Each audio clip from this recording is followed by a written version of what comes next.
Hello everyone, good morning, good afternoon, good evening, depending upon when you are watching this video lecture. After the completion of thorough discussion related to the theory of production and theory of cost, let us start solving some of the MCQs given in the ICI material. But before that, I would like to remind you once again that we should be very thorough with these two graphs in order to answer many questions in this entire chapter. For the theory of production, the law of variable proportions will be important, and as far as the theory of cost is concerned, the short-term cost function behavior is very important, and I hope you have practiced these graphs, though not perfectly in the same way, but with the essence being carried out in the correct way. If you practiced them, that will be easier way of solving the MCQs. Otherwise, you have to by heart many things which is not required. Rather than that, just like as we did in the theory of supply and demand, with the help of graphs, small rough graphs, we can just solve many questions very comfortably. So let us spend some time on practicing these graphs and then save a lot of time breaking our heads for answers.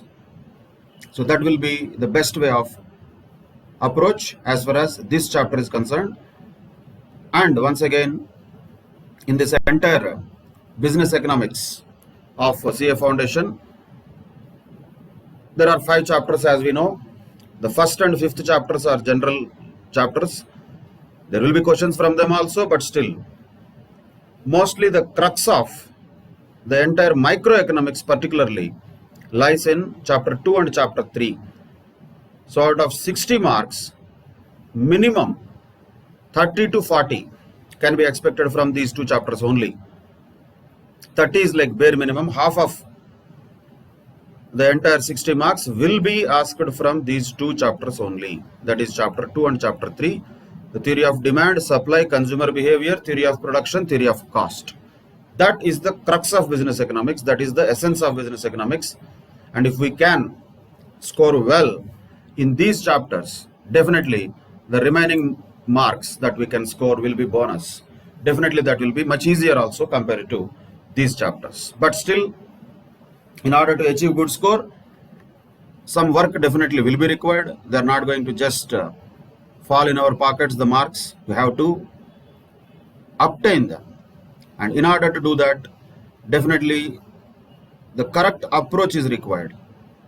And exactly the way we discussed in earlier chapters, let us discuss some of the MCQs in this particular chapter of theory of production and theory of cost. Question number 1. Which of the following is considered as production in economics? First of all, there should be some economic activity, then only it is called production. In this, A definitely is an economic activity. Tilling of soil, not for fun, not for hobby purposes. Generally, that is what the farmers will do for the purpose of cultivation, which in turn results in some agricultural produce being produced. That is an economic activity. But just look at the other options also. Don't jump to conclusions. Whenever your answer is A, care has to be taken. We should make sure B, C, D are wrong. That is a simple technique. While answering MCQs, if the answer is A, let it be, no problem. But don't jump to conclusion. Check B, C, D also, and just 1 second, make sure they are wrong. Singing a song before friends is not an economic activity. Preventing a child from falling into a manhole on the road is not an economic activity. That is helping. Very good activity, but definitely not economic activity. Painting a picture for pleasure is also not an economic activity. So none of them can be considered production. Tilling of soil only can be considered as production. So first question answer will be A. Then question number 2. Identify the correct statement. Correct statement. Always these type of questions are quite popular and you need to be double careful in answering them. Reading the question carefully, nothing else. A option says the average product is at its maximum when marginal product is equal to average product. Yes, definitely that is correct statement, because average product is at its maximum when marginal product is equal to average product. Exactly, this is the point we were talking about.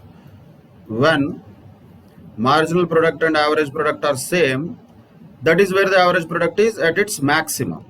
So that is correct statement. But again, as I said, we have to look at other statements also to understand they are wrong. So the law of increasing returns to scale relates to effect of changes in the factor proportions. No, it is wrong. Why? Because the word scale is related to long run, factor proportions is related to short run. They do not match. C says economies of scale arise only because of indivisibilities of factor proportions.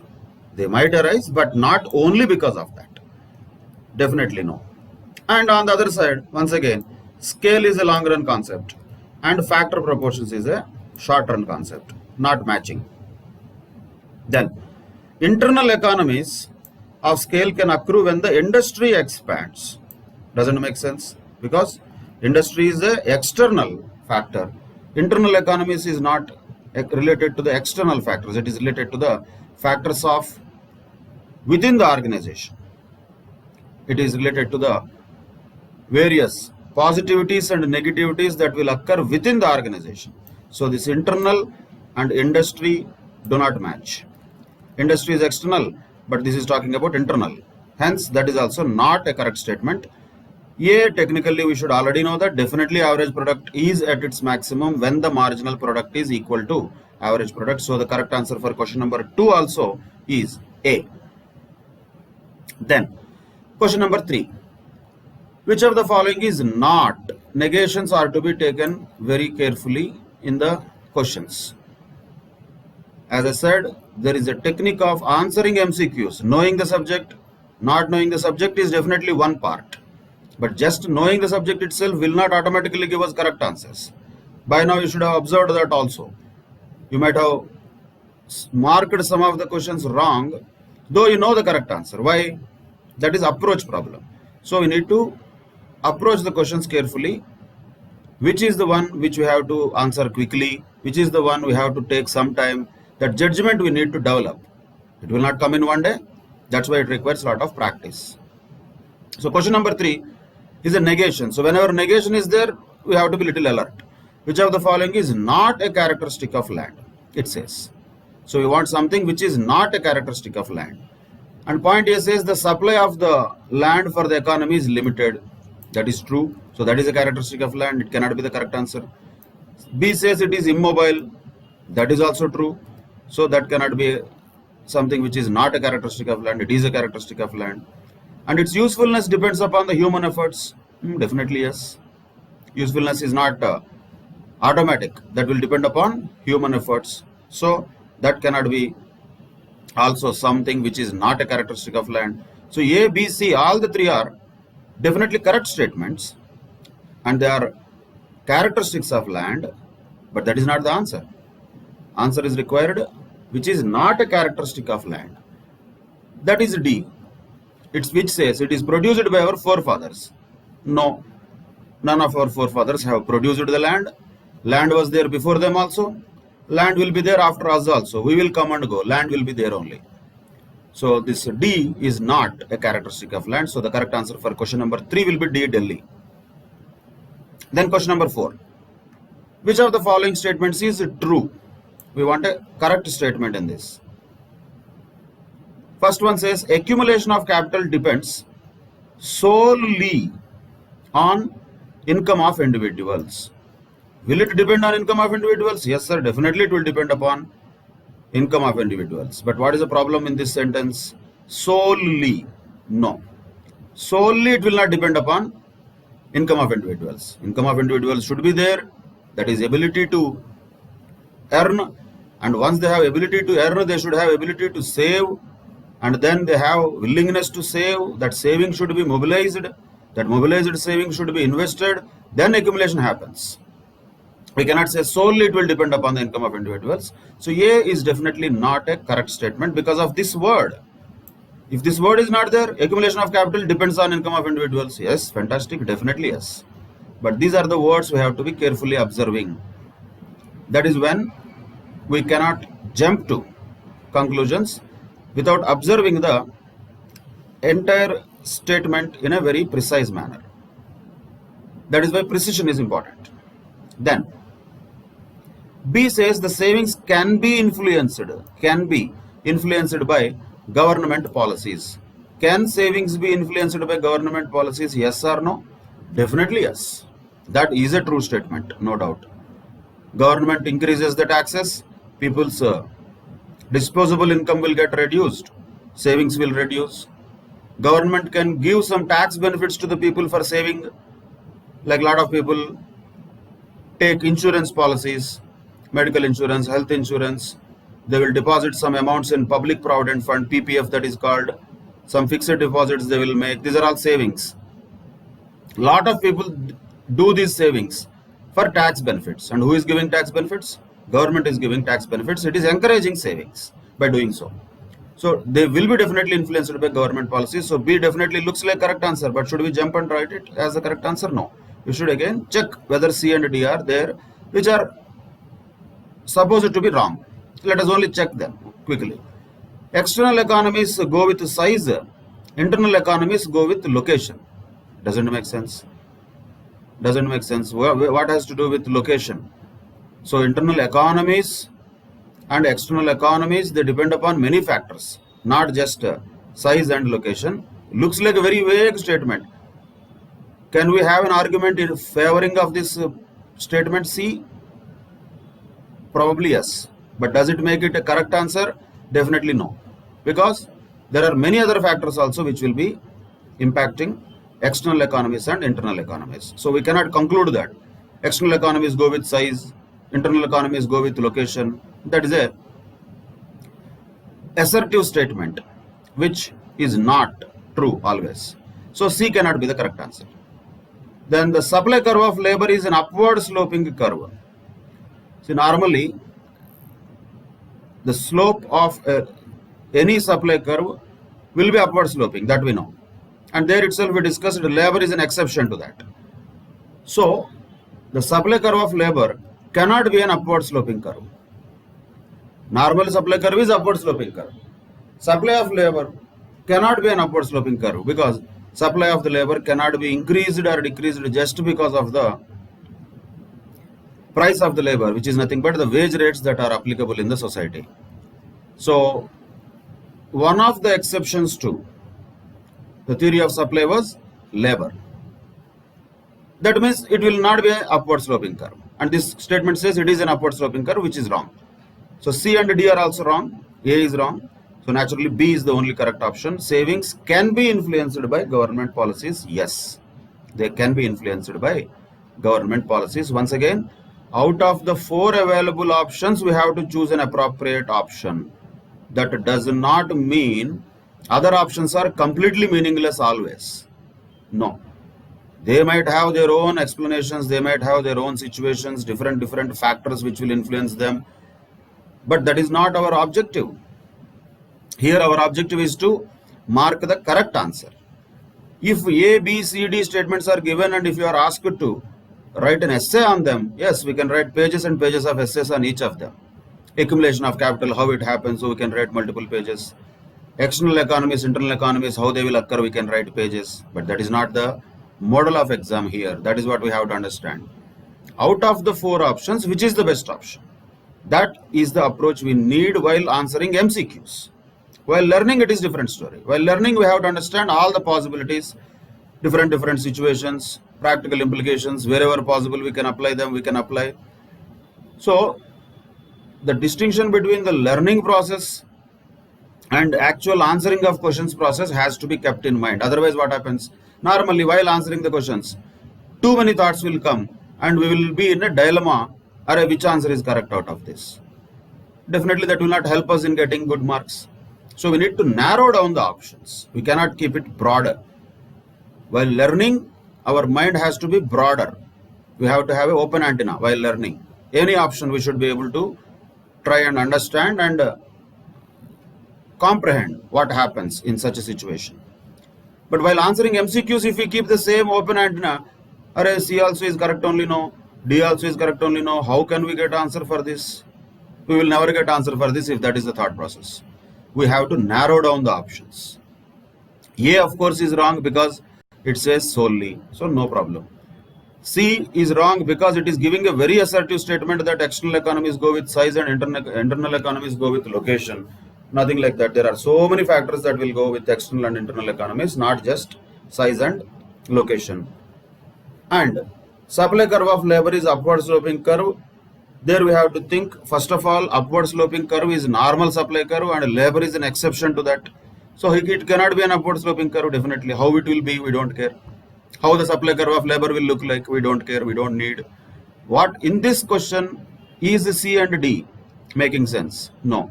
Only B is making sense, so correct answer is B. That is a thought process, which is important. Knowing answers to questions is not just the learning process. Knowing how to answer the questions is also the learning process. So that is the question number 4. Option is B, Bombay. Then question number 5. In the production of wheat, all of the following are variable factors that are used by the farmer except. See, except is a negation once again. Very tricky questions, these type of things. Where negation is there, you have to be careful. Not that they are complex. You have to be cautious, that's all. Whatever production it is, wheat it is called, okay, some agricultural produce. All the following are various factors which are used by the farmer except. Means what we want as an answer for this question, we want some factor which is not variable factor. Let us see the answers. First one says the seed fertilizer used when the crop is planted. Is it a variable factor or not? It's a materials, right? It is definitely a variable factor, so it will not fall under exception here. The question is about all are variable except. So there should be some factor which is not variable. Seed and fertilizers are variable. We cannot say A is the correct answer. B says the field that has been cleared of trees and in which the crop is planted. That means the land itself. In other words, all that what it means, land. Land, is it a variable factor? Definitely not. It is more or less a fixed factor. So B looks like a correct answer because it is not a variable factor. But let us look at other options also, which can be considered as variable factors.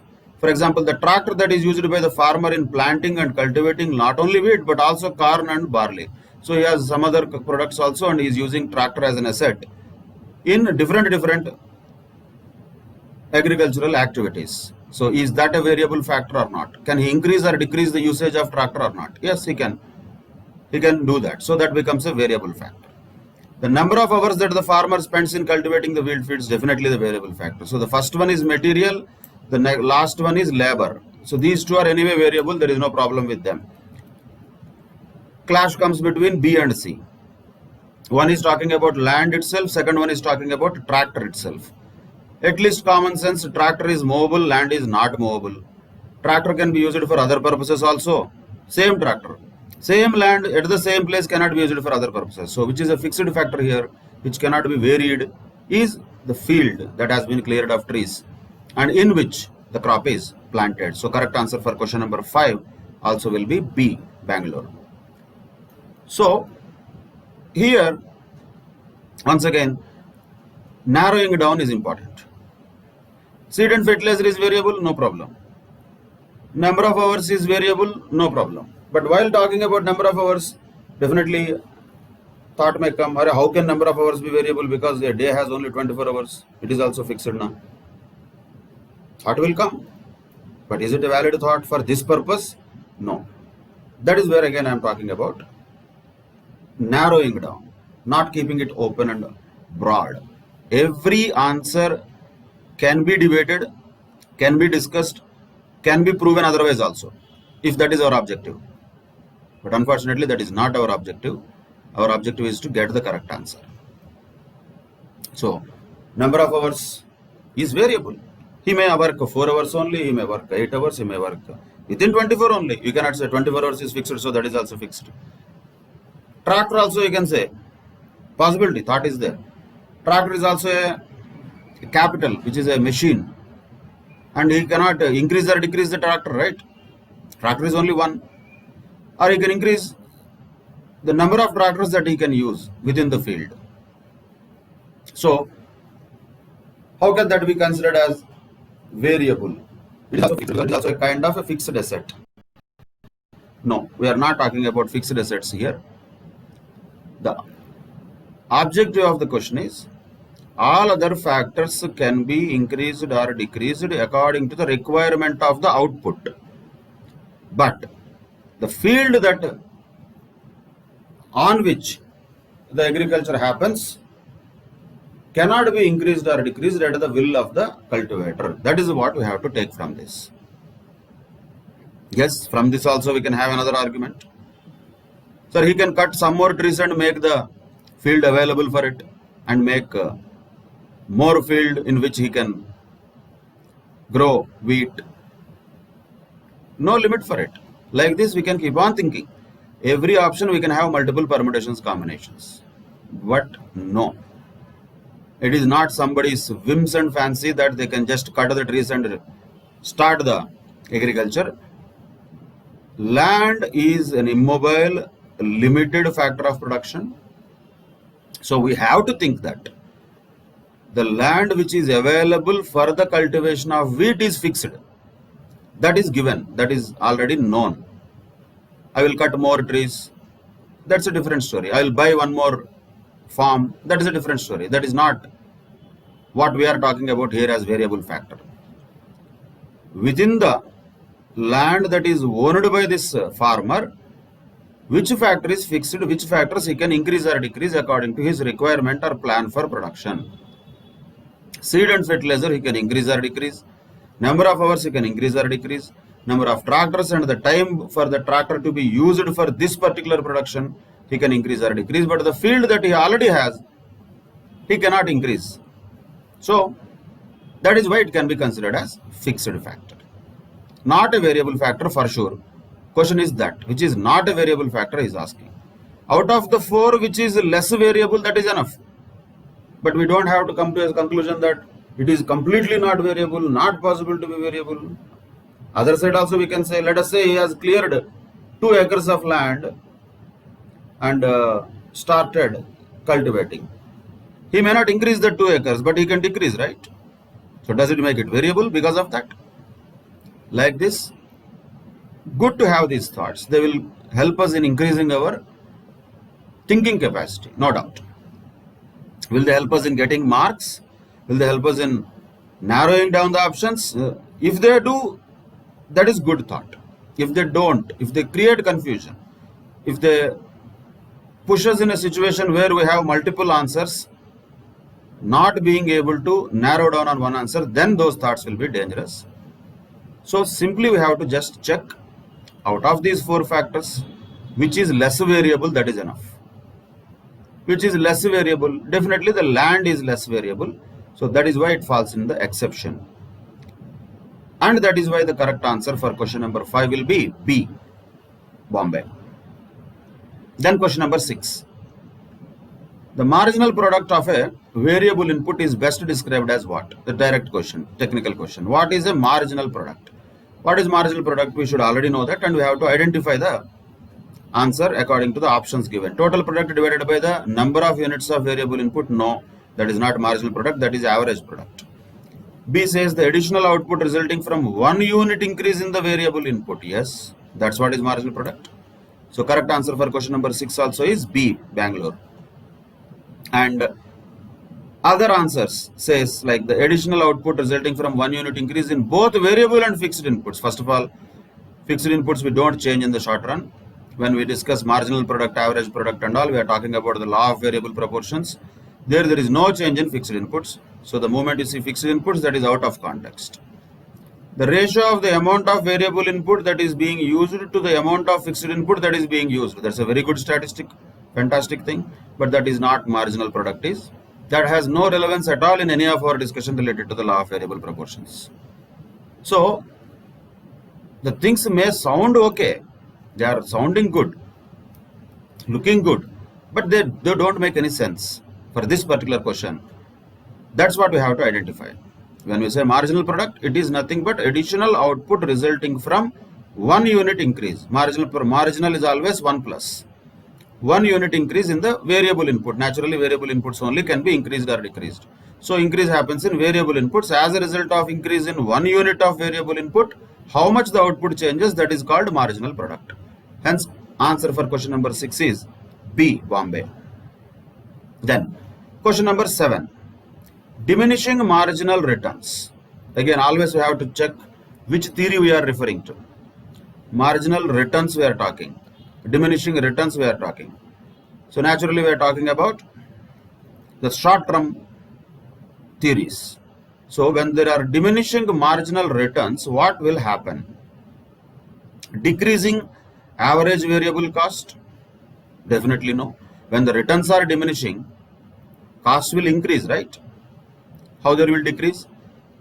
So returns and costs are opposite. That first of all conceptually we should know.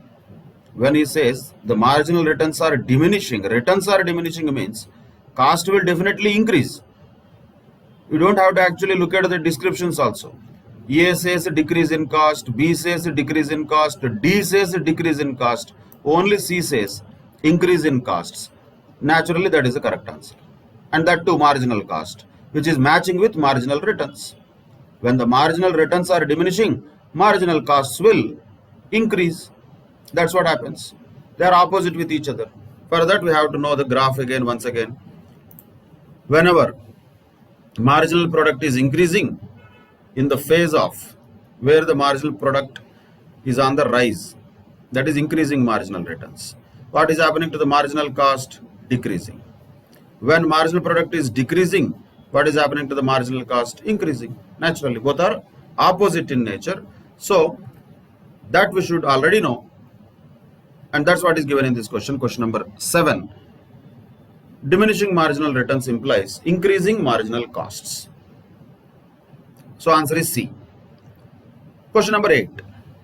In the short run, as economists use the phrase, is characterized by what? What is short run? Question number 8. A says at least one fixed factor of production and firms neither leaving nor entering the industry. Okay, that definitely makes sense. Because at least one factor of production is fixed in the short run. So A could be the correct answer. But let us check B, C, D also to conclude that whether A is correct answer or not. We know already 90%. Just remaining 10% doubt also we have to clarify. B says generally a period which is shorter than 1 year. No. In economics, we never say 1 year, 2 years and all. No time period is mentioned. C says all factors of production are fixed and no variable inputs. Sorry, then how can we study the theory of variable proportions? No variable inputs, not possible. In the short run, there will be variable inputs. But at least one factor of production should be fixed. So C is absolutely wrong.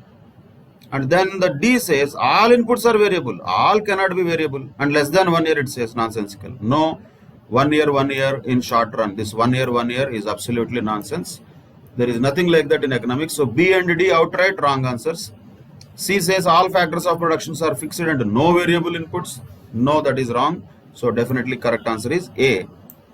At least one factor of production is fixed and the firms are neither leaving nor entering the industry. That's what is called as short run. A is the correct answer for question number 8. Then question number 9. The marginal, average and total product curves encountered by the firm producing in the short run exhibit all the following relationships except, very important model questions. Once again, except he is asking. So what should be identifying in the answers A, B, C, D? We have to identify such an answer which is false, because all the others will exhibit the relationships. Only one answer will not exhibit the proper relationship. So we need a wrong statement here. That's first of all we have to be clear.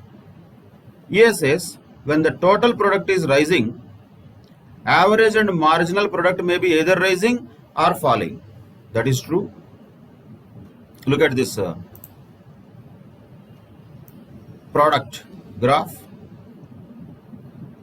When the total product is rising, it was rising till the point H, but still the marginal product could be rising also within this and falling also within this. So A is a correct statement, and that's not our correct answer, by the way. It is only a correct statement. We want a wrong statement. B says when marginal product is negative, total product and average product are falling. When marginal product is negative, total product and average product are falling. Definitely yes. When marginal product is negative, total product started to fall after the point H.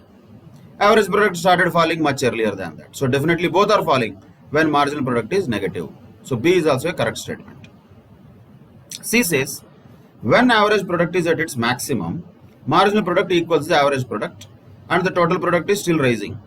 Yes, that is also correct. Why? Because when the marginal product and average product are equal, that is the place where average product is at its maximum. And what is happening to the total product? Still rising. It is also still rising. It has not started falling. So definitely that is also a correct statement, but not the correct answer. So naturally D should be the correct answer, means wrong statement, naturally, but let us check that. When marginal product is at its maximum, average product equals marginal product and total product is rising. Total product is rising, yes, correct, that is correct. But the first statement in this is wrong. Why?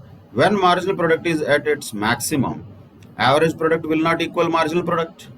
When the marginal product was at its maximum, here, this was the point where marginal product was at its maximum. Was that the point where the average product was equaling the marginal product? No, that was not the point. There, marginal product was higher than average product. It was not equal to average product. Hence, that is wrong statement. Hence, it is our correct answer.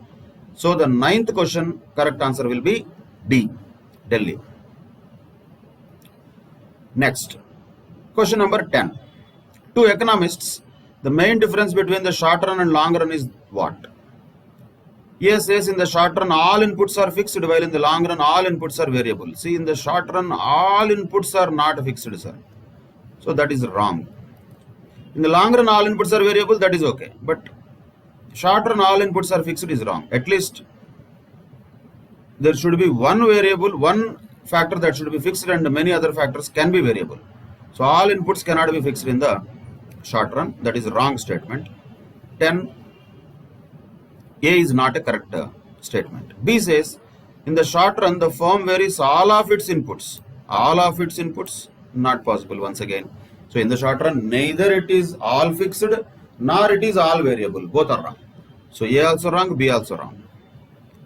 C says in the short run at least one of the firm's input levels is fixed. Yes, that's what short run means. At least one of the inputs should be fixed. That is what we call short run. And C should be the correct answer. But still we have to go to D also. If it is better than C or not, we have to check. In the long run, the firm is making a constrained decision about how to use existing plant and equipment efficiently. No, sir. In the long run, the firm will not decide about how to use existing plant and machinery efficiently. It will try to increase the usage of existing plant and machinery. That means it will try to increase the scale in the long run rather than using the existing machinery efficiently. So D definitely is not a correct statement. So one and only correct option in this 10th question is C. In the short run, at least one of the firm's input levels is fixed. That's it. Then naturally question might come. In the question itself about short run and long run, both option C only talked about short run, didn't talk about long run. What we can do? These were the options given to us. Within those options, A, B, D are not making sense. C is only making sense. So that is the correct answer. That's all. That is the approach we should follow.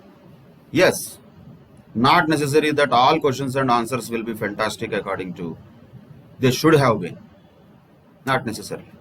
We have to accept and move on. Then question number 11.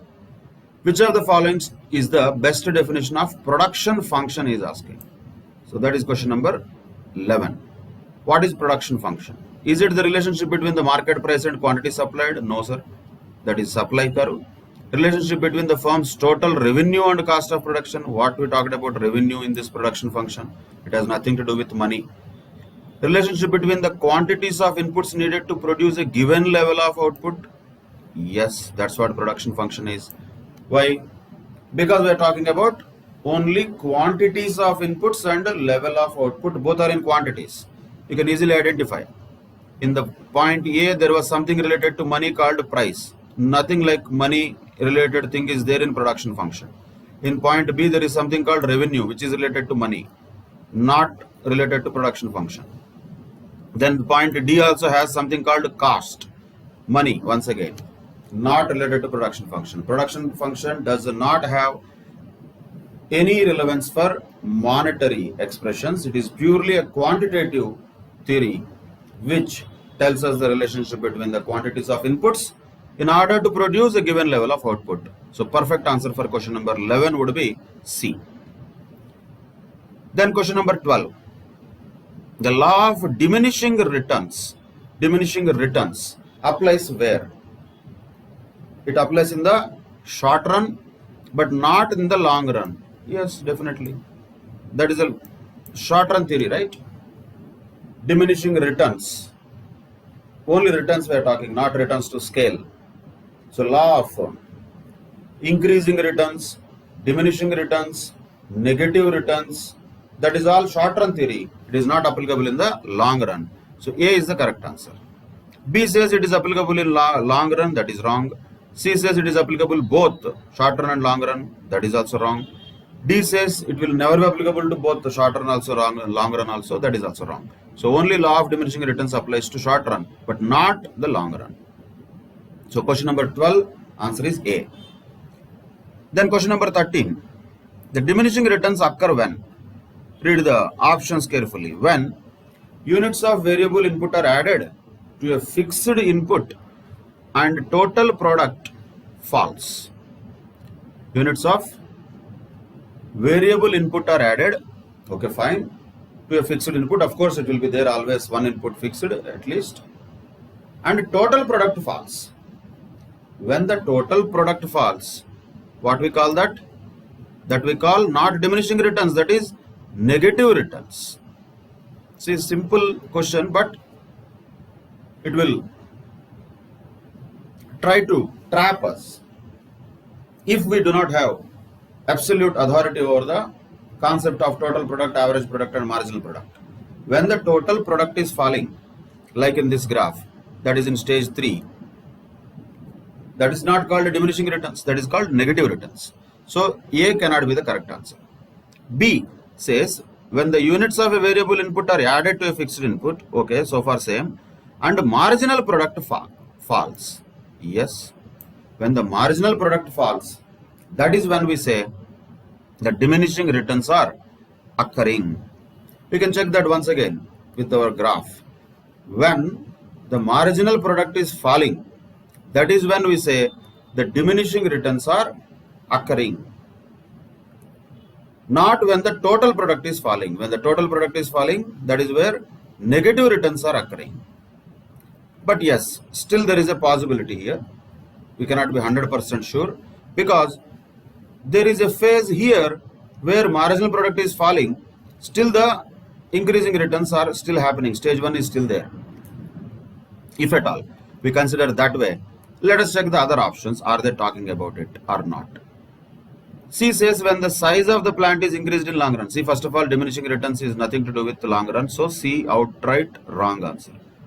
D, when quantity of fixed input increased and returns to the variable input falls. See, first of all, you cannot increase the quantity of fixed input. That is why it is fixed, right? How can we increase the fixed input? Not possible. That is why it is short run. That is why the name itself is fixed. You cannot change it. So that itself is ridiculous. So correct option is B. When units of variable input are added to a fixed input and the marginal product is falling, then we can say the diminishing returns are occurring. And that happened after this inflection point. From this place onwards, this is straight to the place where the marginal product started falling, that is the inflection point. And afterwards also the total product will increase, by the way, but it will increase in a lesser pace, lesser proportion. But marginal product falls during the phase of diminishing returns. So correct answer for question number 13 will be B, Bombay. Then question number 14 will have to be observed on the basis of this data. 14, 15, 16 are asked on the basis of the data. Observe this carefully. Hours of labor 0. Naturally the total product also will be 0 when you are not working. Marginal product will also be 0. When you worked 1 hour, total output was 100. Marginal product was also 100. When 2 hours are worked, marginal product for the second hour is 80. You can just fill this. How much would be the total product so that marginal product is 80? Naturally it should be 180, right? Then only the marginal product is 80. Then when the third hour of labor is also introduced, total product increased from 180 to 240. That means what is the marginal product here? 60. So you can fill this table first, then look at the questions. What the question number 14 says? What is the total output when 2 hours of labor are employed? 180. We have the answer already. 14th question, answer is C. 15th question, what is the marginal product of the third hour of labor? Third hour. That also we already calculated. Answer is A. That is 60. So 15th question answer is A. 16th question is different. What is the average product of the first 3 hours of labor? First 3 hours of labor is asking. So in the 3 hours of labor, 240 was the total output.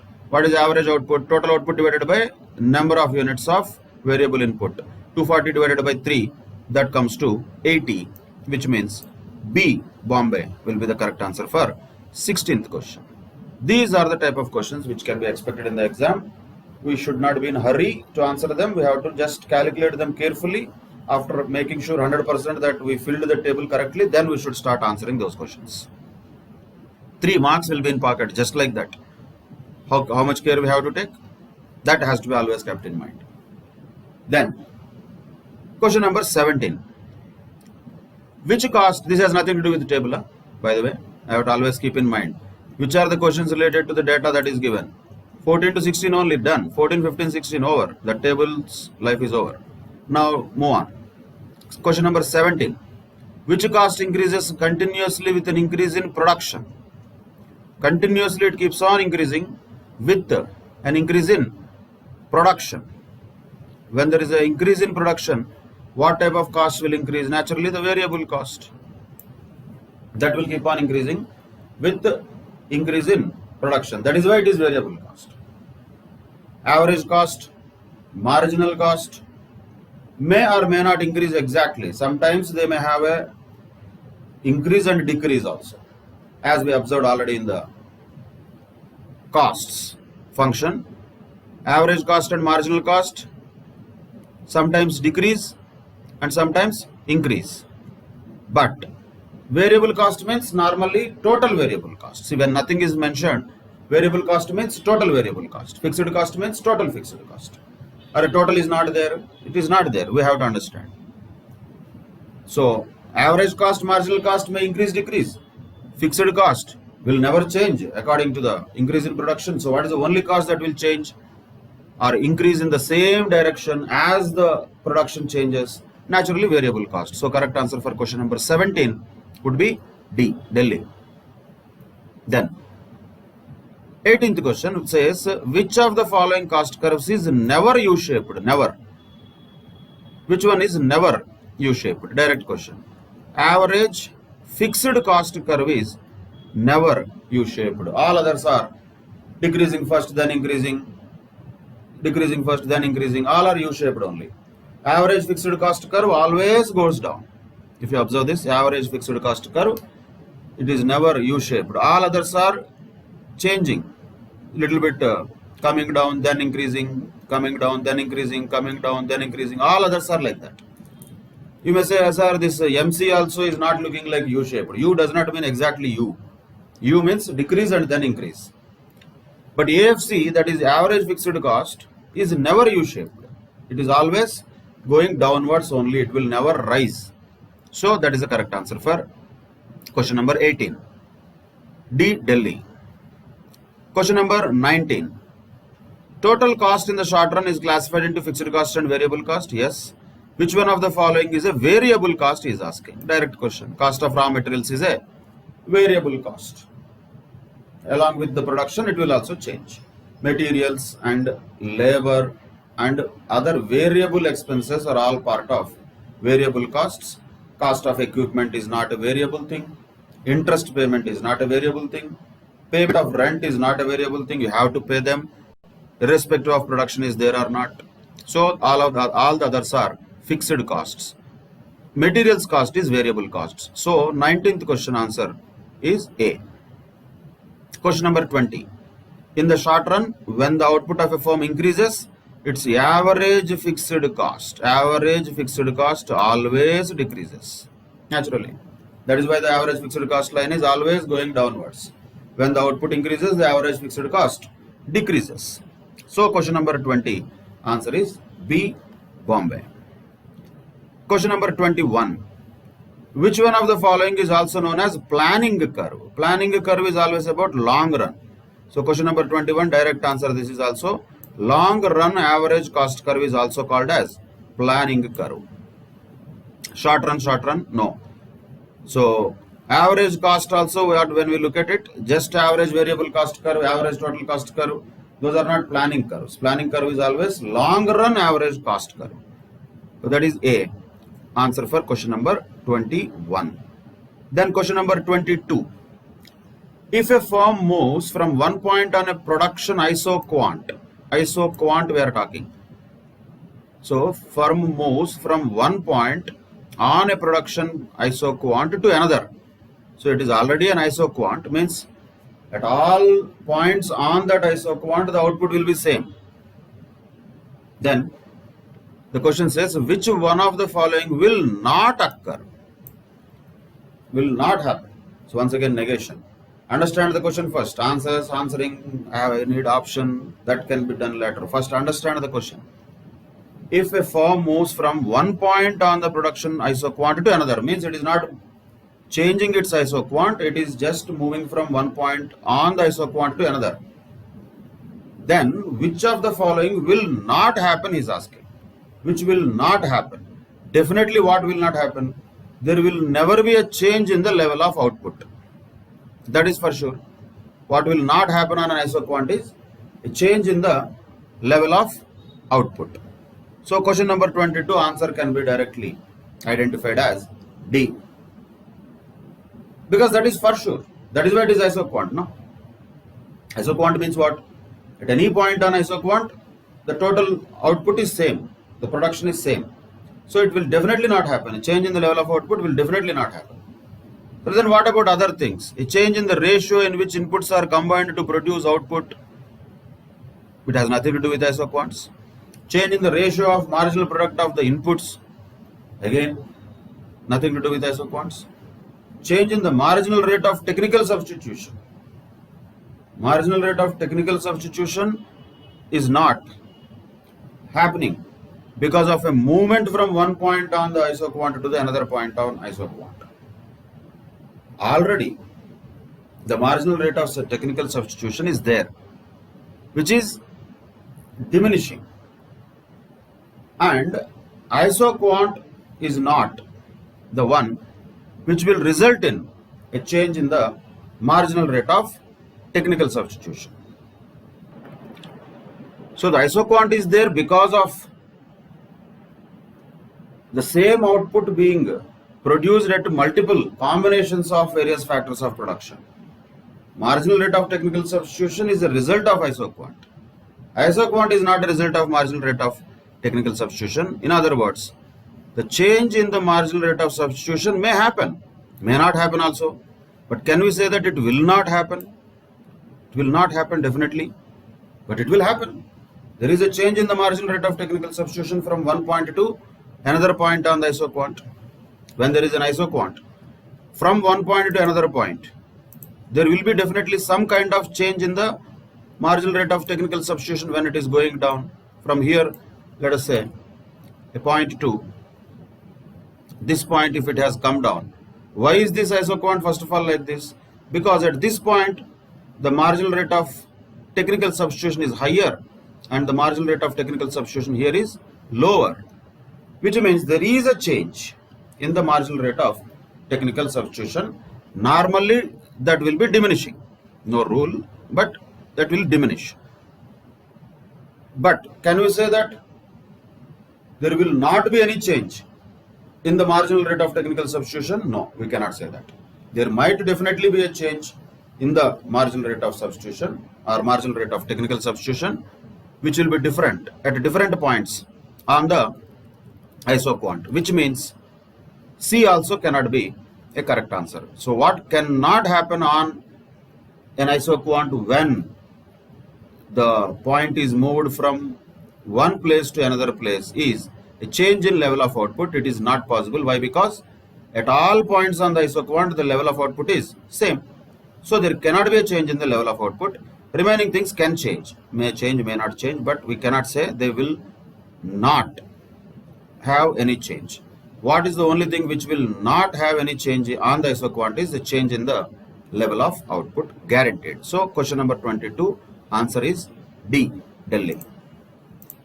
Then question number 23. With which of the following is the concept of marginal cost closely related? See, marginal cost and variable cost are very closely related. What is marginal cost? That is the cost of manufacturing one more unit. What additional cost will be incurred to manufacture one more unit? When you increase the production by one more unit, will fixed cost increase? Definitely not. Fixed cost will not increase. So what will increase? Variable cost only will increase. So very closely related two things are marginal cost and variable cost. So A is the correct answer for question number 23. Then question number 24 asks about which of the following statements is correct. We need a correct statement. A says when the average cost is rising, marginal cost must also be rising. When the average cost is rising, the marginal cost must also be rising. Is it true? Definitely not. When the average cost is rising, we are talking about here particularly the average cost. When it is rising, the marginal cost must also be rising. Actually, you can say that this is also correct. When the average cost is rising, the marginal cost also rises. But the problem here is with this word must also be rising. There is no guarantee that always it has to be always rising when the average cost is rising. So not 100% necessary that it must be rising. So it is not some relationship that we observe in the cost function. Look at point B. When the average cost is rising, marginal cost must be falling. Must be, it says. See, must be falling also we cannot say. It will definitely not fall. When the average cost is rising, marginal cost will not fall. So not necessarily that it will rise, not necessarily that it will fall. But what is perfect, 100%, is the statement given in point C. When the average cost is rising, the marginal cost is above the average cost. So the problem with the other statements is, though they are having some meaning in that, particularly point A has some meaning in that. B definitely doesn't have any meaning. D also, when the average cost is falling, marginal cost must be rising. Not necessarily. Marginal cost might fall also when the average cost is falling. So this must be is not going to happen here. That is not the way we have to assert from the short-term cost function. What we can assert definitely, those only we have to find out as correct answers. What we can definitely assert 100% is when the average cost is rising, marginal cost is above the average cost. That is for sure. So that is why question number 24 answer would be C. Then question number 25 says, which of the following is an example of explicit cost? Explicit cost. Explicit means it should be out of pocket cost. First point says A says the wages of proprietor could have. See, could have is not a explicit cost made by working as employee of a large firm, so that is implicit cost, not an explicit cost. The income that could have been earned in alternative uses by resources owned by the firm, no, it is not explicit cost. Payment of wages by the firm is definitely the explicit cost, that is cost. D is nonsense. Profit is not a cost, first of all, so D has no relevance. A and B have these words could have. Could haves are not explicit costs, so those could haves, would haves are implicit costs. Sometimes we can call them as opportunity costs also. That is why question number 25, correct answer is C. Then question number 26, which of the following is an example of implicit cost, he is asking. Implicit, wherever you see, could have itself will tell us mostly that is the correct answer. So question number 26, correct answer should be A. Why? Because that is talking about interest that could have been earned on the retained earnings used by the firm to finance the expansion. Could have is an implicit cost. Others are payments. Look at the words. Payment means outflow. Payment is outflow. Payment is outflow. Enough. All other three are explicit costs. Only A is implicit cost. So naturally that will be the correct option for question number 26. Then another table is given using which we have to answer questions 27, 28 and 29. Three questions will have to be answered according to this. Look at the data. Output is given and total cost is also given. Output 0, total cost 240, which means how much is fixed cost? 240. That is first of all clear. 240 is fixed cost, isn't it? Output increases 1, 2, 3, 4, 5, 6. Total cost definitely also increases. But first point we can identify is fixed cost is 240. When output is 0 also there is some cost. That is fixed cost. Then we don't need to imagine the questions. Questions are there in front of us. So what are those questions? The average fixed cost of 2 units of output is how much? Read the question carefully what is asking. That only we have to answer. Average fixed cost of 2 units. Fixed cost total 240. Just now we know that. Average fixed cost of 2 units will be 240 divided by 2. Naturally, that will be 120 rupees. So question number 27, answer would be C. Then question number 28 asks the marginal cost of the 6th unit. 6th unit. So 5 units total cost is 610. 6 units total cost is 690. What is the additional cost of manufacturing the 6th unit? 80 rupees. So once again the answer is C. For question number 28, 80 rupees marginal cost. Then question number 29 says diminishing marginal returns start to occur between which units? See, this is a definite tricky one once again because the data given is cost, but he is asking about diminishing marginal returns. First we should relate that. When the diminishing marginal returns will start? Naturally when the marginal cost starts to rise. For that purpose, we have to know the marginal cost for each unit. What is the marginal cost of first unit? 330 minus 240. That means 90. Okay. That we have to first note down. How much is the marginal cost? So what is the marginal cost of first unit? 90. Fine. Marginal cost we are talking. Marginal cost of second unit. 410 minus 330, that will be 80.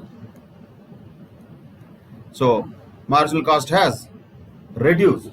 That means it is not diminishing returns, it is increasing returns. Then marginal cost of, this was first unit, second unit and third unit. 480 minus 410, that is 70, further reduced.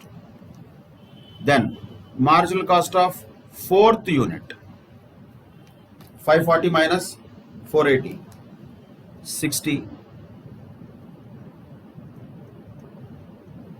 further reduced.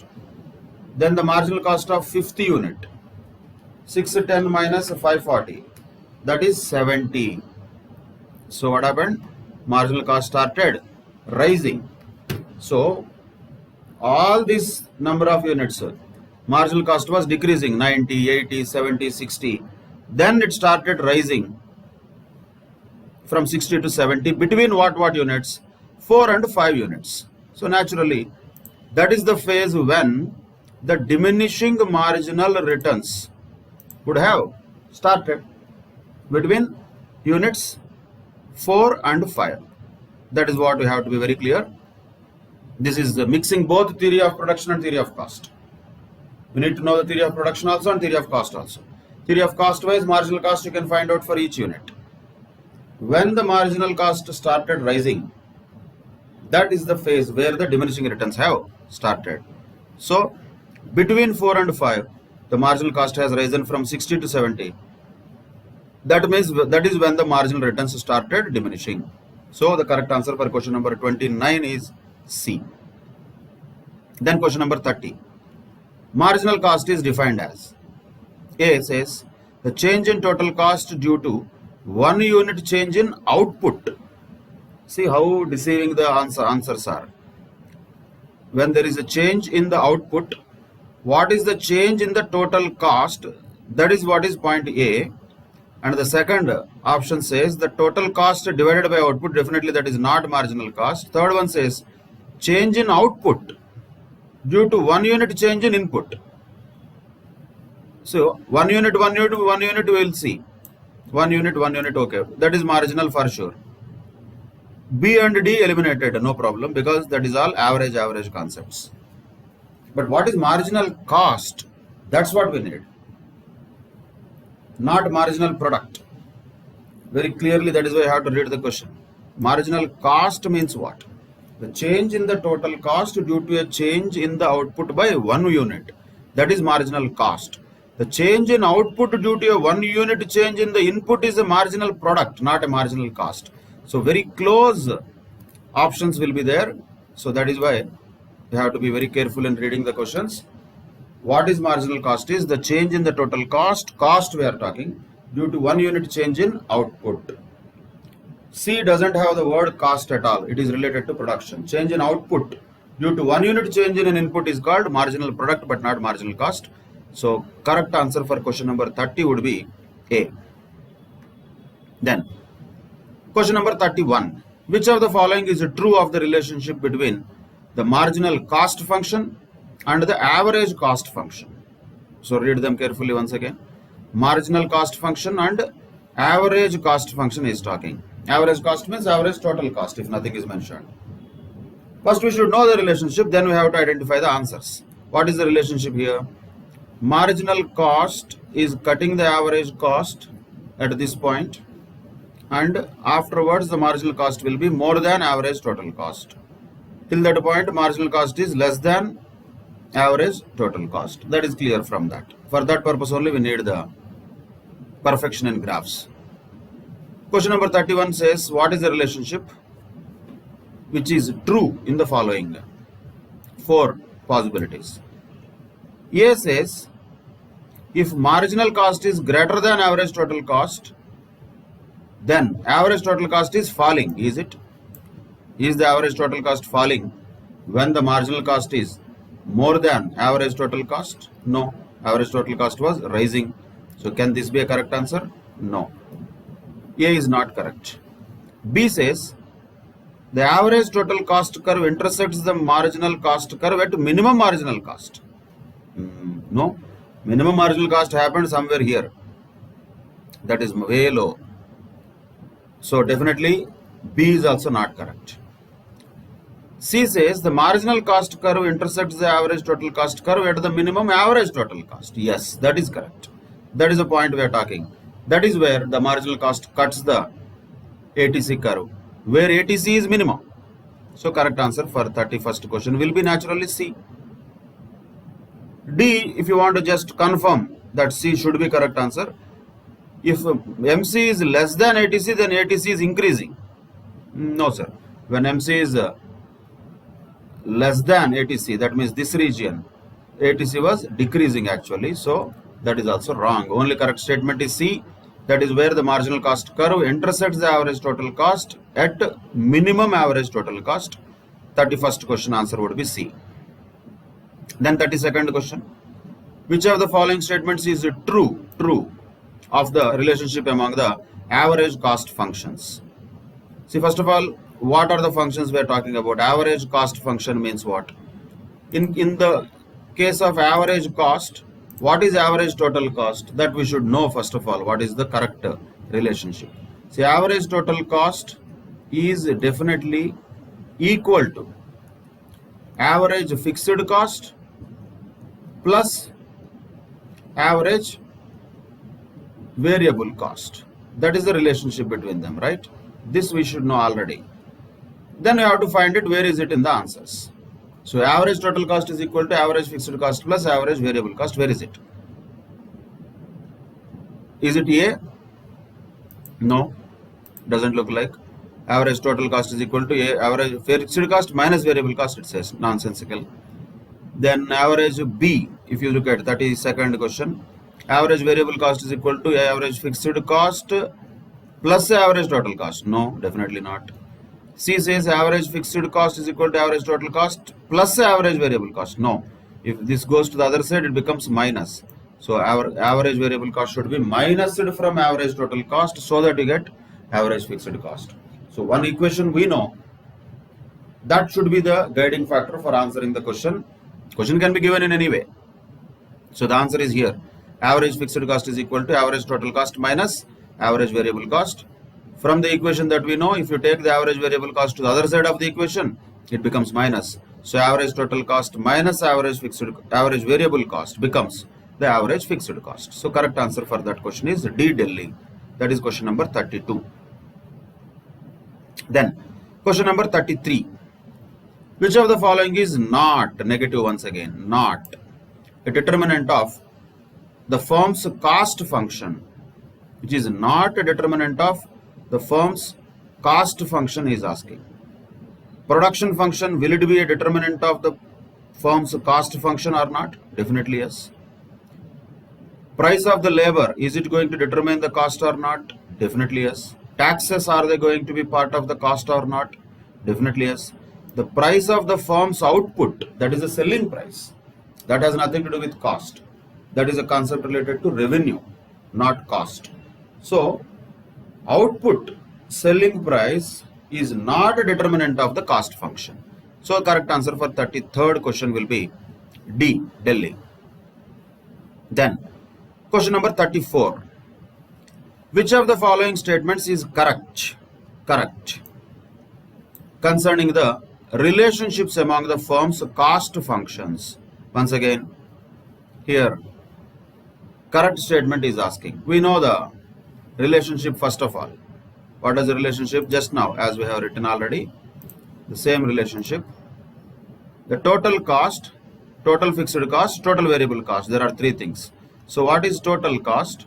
That is equal to total fixed cost plus total variable cost, naturally, right? Where is it? You have to find it in the options. First option A says total cost is equal to total fixed cost minus total variable cost. No, nonsense, that is plus actually. B says total variable cost is equal to total fixed cost minus total cost. No, that is also wrong. C says total fixed cost is equal to total cost minus total variable cost. Yes, that is correct. So 34th question answer is C. Why? Because once again, you take the total variable cost to the other side of the equation, naturally this becomes negative. If you take it this side, this becomes negative. Then total cost minus total variable cost will be equal to total fixed cost. That's all. That is the 34th question. Answer is C. Then question number 35. Suppose the output increases in the short run. In the short run, output is increasing. What happens to the total cost?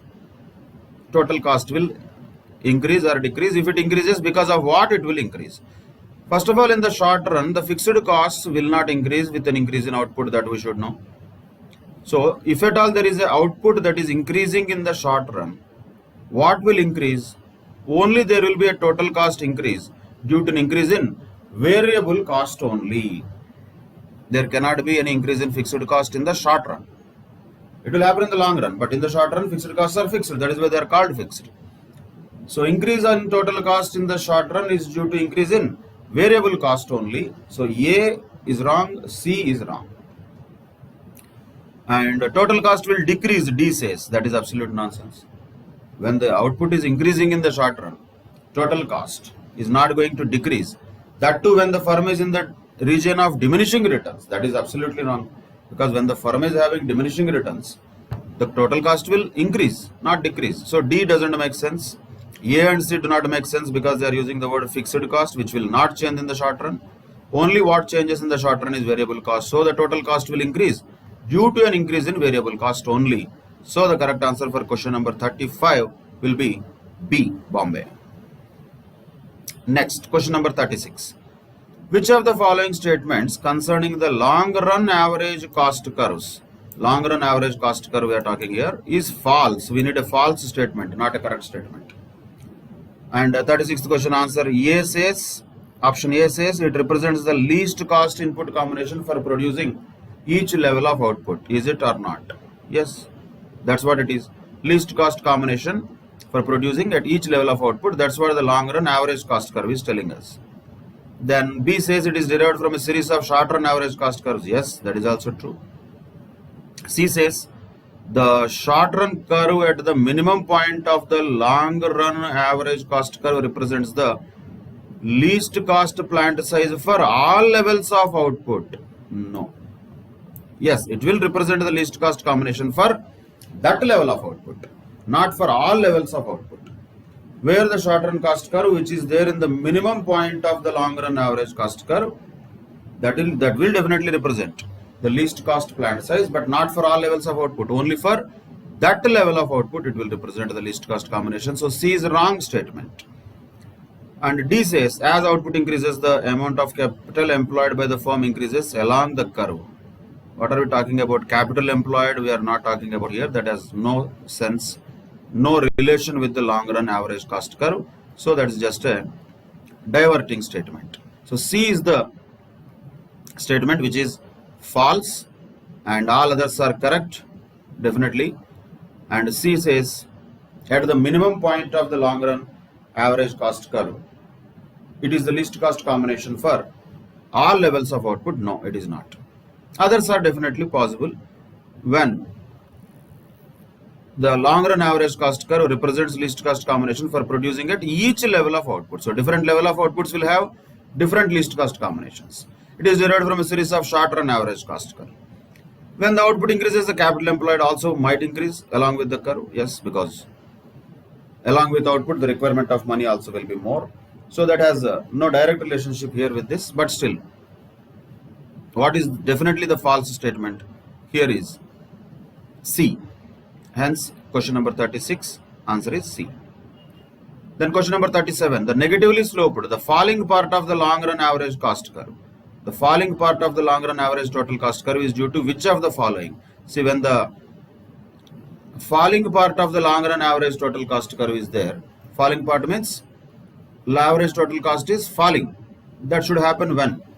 That should happen when there is a betterment in the organization. Something good is happening, right? Then only the falling of long run average cost will happen. So we have to observe out of the options which is a good news and bad news. First one says diseconomies of scale, that is not a good news. Diminishing returns, no, bad news. Difficulties, no, it is bad news. Increase in the productivity that is resulting from specialization, yes, that is good news. That is where the long run average total cost curve goes down. That could be the reason, which is a good thing. All others are having bad things, diseconomies, diminishing returns, difficulties. All others are showing wrong things, bad things for the organization. Only good thing is increase in productivity due to specialization. So D, Delhi is the correct answer for question number 37. Then question number 38. The positively sloped, that is the rising part of the long run average cost curve. So rising part means bad news. Bad news definitely. A itself is bad news. That too economies of scale, diseconomies of scale happen in the long run. So 38th question, directly answer is A. You can check the B, C, D also. Are they good news or bad news? B says increasing returns, that is good. Advantage it is telling. C says advantage, so that is good. D says increase in the productivity, that is good. So B, C, D are good news. Only bad news is A.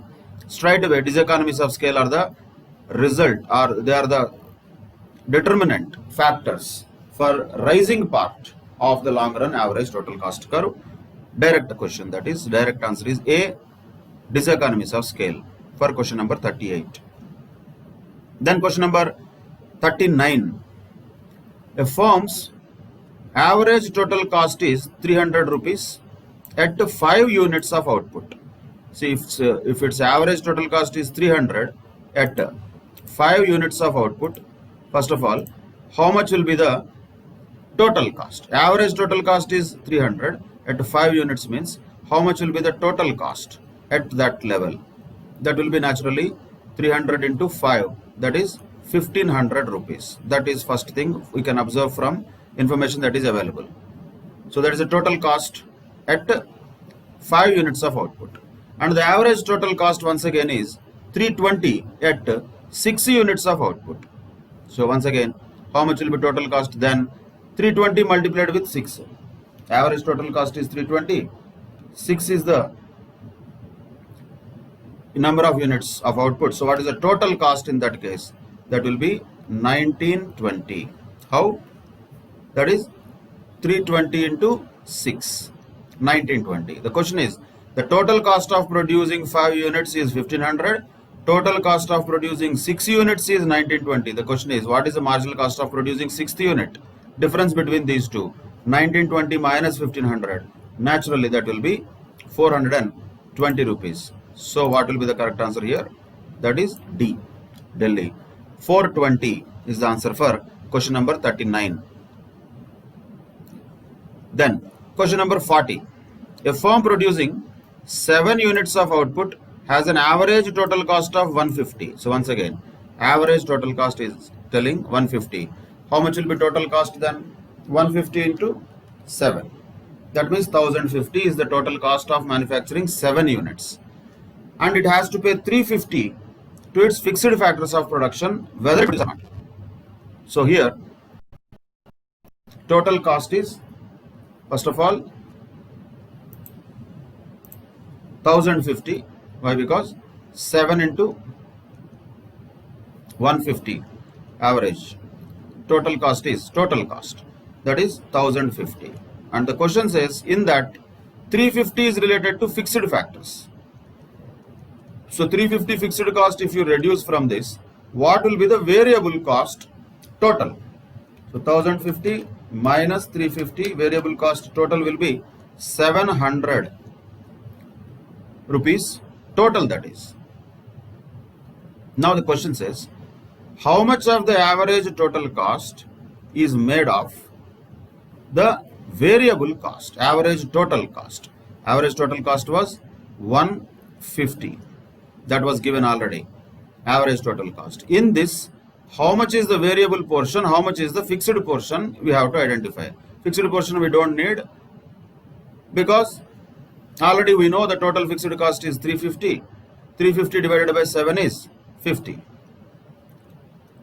But what is the variable portion in this average total cost of 150 is asking? That is naturally 100. Otherwise also we can find out, that is 700, that is the total variable cost. What is average? Always total divided by number of units. So 700 divided by 7, that is also 100. So the correct answer naturally will be D, 100.